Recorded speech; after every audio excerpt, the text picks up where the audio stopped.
Welcome back. The Logansport Tigers have consistently been at the top of 1A since their state championship run in 2016. But the Tigers are sick of falling short of their ultimate goal, and this year's team is ready to show us why they're different than others. When we came back in January, I used that as a motivational tool. I had signs made, and I put the score that we ended with on the wall. And told those guys that the only way we don't get beat like this in those big critical games is to get bigger and to get stronger. 67-14. The Logansport Tigers falling to eventual champion Oak Grove in the state playoffs. One look at the Tigers trophy case, and you can tell the team is sick of falling just short. I feel like this year's team, we've been in the weight room a lot more.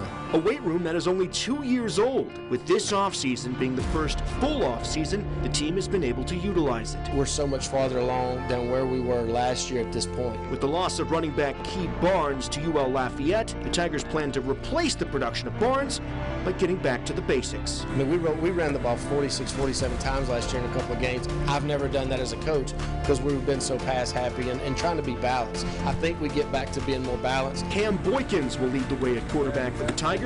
Heading into his third season as the starter, Coach McGee loving the progression of his junior quarterback. He's got a lot of throws and a lot of mistakes that he's learned from, and showed me that maturity and that experience is paying off. The Logansport Tigers have their sights set on the top of 1A, the team that defeated them in the playoffs last year. The ultimate test to returning to the top spot. We got to beat the best, and Oak Grove is the best, so we can hang in with them this year, I believe. Got to make that next step again. I don't want to be the one and done guy. I want to do it twice. I want to be back and be in that conversation and be in that elite group again. With this 23-and-23 report, I'm Wesley Boone.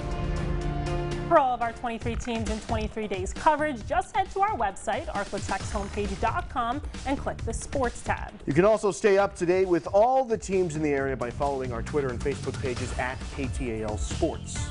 Speaking of high school football, one of the area's top recruits has decided where he's going to spend his college career. And he's not going far. North Caddo's Omarion Miller is headed to LSU. The soon-to-be junior shared with us the moment he was offered a scholarship to his dream school after his catch at a June camp went viral. In my mind, I was thinking, like, I got to do something to catch everybody's eye, and I just happened to make that play. And it's just like, wow. I got back to the line, he put me to the side, and he was like, he want to offer me to play with LSU. And I haven't told nobody this, but he said he was going to make me a Tiger, so here I am today, a Tiger.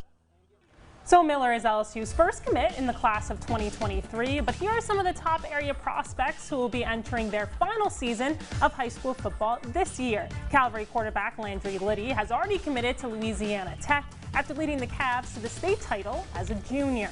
Two wide receivers in Shreveport are primed for big seasons. Captain Shreve's Kendrick Law currently undecided, holding offers from LSU, Alabama, Florida State, and Notre Dame, among others. One player who does know where he's going is Green Oaks' DeColdis Crawford.